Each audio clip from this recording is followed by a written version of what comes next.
L'asthme est une affection qui concerne les poumons, plus précisément les bronches. Elle se caractérise par une inflammation et une gêne respiratoire que l'on appelle la dyspnée.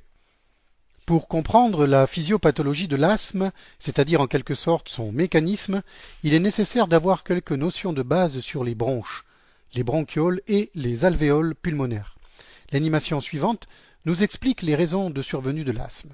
Pour cela, il nous faut pénétrer à l'intérieur même de la substance pulmonaire, c'est-à-dire du poumon lui-même, à la rencontre des bronchioles. Ces bronchioles, tels que nous le voyons maintenant, sont de minuscules tubes qui relient la trachée où pénètre l'air à l'alvéole elle-même où se font les échanges gazeux décrits dans la vidéo consacrée aux poumons.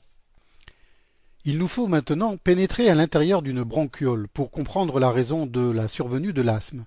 Pour bien visualiser cette physiopathologie, c'est-à-dire le mécanisme de l'asthme, nous allons procéder, après nous être approchés de la bronchiole, à sa section en deux parties, de façon à connaître son anatomie intime. En faisant pivoter la partie sectionnée de la bronchiole, nous remarquons que celle-ci est constituée de plusieurs couches. La flèche bleue va nous indiquer successivement tout d'abord la paroi externe de la bronchiole, constituée elle-même de cartilage de nature hyaline, une couche musculaire permettant de fermer et d'ouvrir le calibre de la bronchiole, puis une couche de cellules entrant dans la composition de la sous-muqueuse, contenant également les vaisseaux de la bronchiole, et enfin en gris, nous avons vu une dernière couche de cellules qui constitue la muqueuse tapissant l'intérieur de la bronchiole en vert. Continuons notre voyage à l'intérieur de cette bronchiole de façon à visualiser précisément les cils vibratiles qui tapissent celle-ci et dont le but est de nettoyer, normalement, le mucus, c'est-à-dire en quelque sorte les glaires sécrétées par les poumons, et ceci grâce à des mouvements d'ondulation permettant le nettoyage des corps étrangers qui s'accumulent à l'intérieur des bronchioles.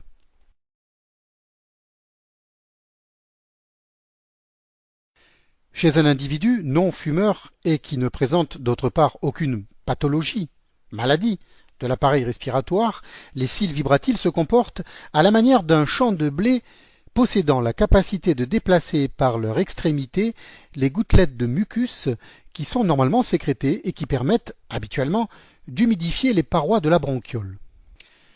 Nous allons voir que chez l'individu asthmatique, le tabagique ou encore présentant une insuffisance respiratoire ou une bronchite chronique, etc., il en va tout autrement. En effet, non seulement les cils vibratiles que nous venons d'observer sont extrêmement ralentis, mais d'autre part, ils ne possèdent plus la même capacité à nettoyer la bronchiole, pour plusieurs raisons. L'une d'entre elles est l'accumulation du mucus que nous observons ici, qui est devenu épais et dense. À cela s'ajoute une inflammation de la muqueuse, qui sécrète des substances supplémentaires, venant paralyser les cils, sans parler de la bronchoconstriction que nous allons étudier maintenant, c'est-à-dire la fermeture importante du calibre des bronches.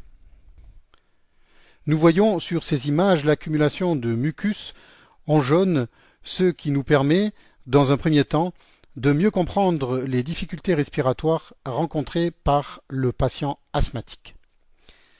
Voyons maintenant la deuxième caractéristique de l'asthme, à savoir la bronchoconstriction, autrement dit, la fermeture du calibre des bronches et des bronchioles.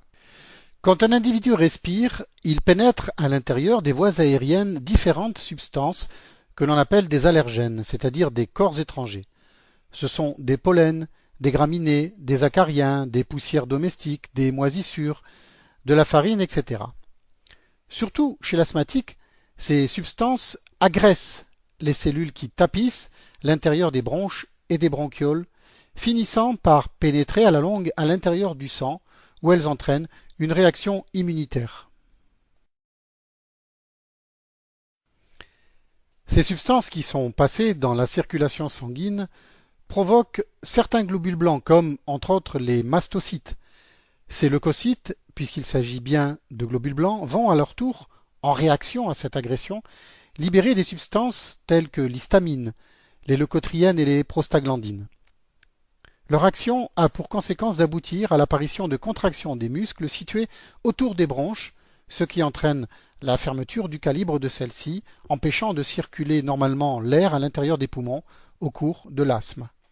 Cette partie de l'animation montre un mastocyte en train de libérer des substances précédemment citées. Elles sont matérialisées ici sous la forme de minuscules billes vertes. Certains facteurs sont également susceptibles d'entraîner l'apparition de crises d'asthme.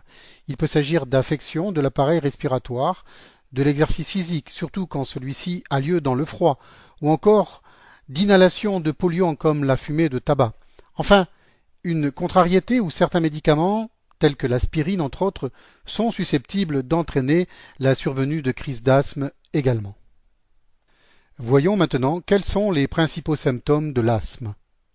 Avant tout, il s'agit de difficultés à respirer, mais aussi de sifflements, de râles et de toux. Ceci s'explique par la pénétration insuffisante de l'air à l'intérieur des poumons et surtout par l'expiration qui est très difficile, s'accompagnant parfois de convulsions respiratoires. Le patient tente de mobiliser, d'utiliser des muscles qu'il n'a pas l'habitude d'utiliser habituellement. Ce sont les muscles accessoires de l'appareil respiratoire. On constate d'autre part qu'il rejette des crachats de couleur blanc, perlé. Ces crachats ont pour caractéristique d'être collants et visqueux. L'auscultation par le médecin à l'aide du stéthoscope va permettre d'entendre des bruits tels que des sifflements, que l'on appelle des sibilances ou en anglais des wheezing.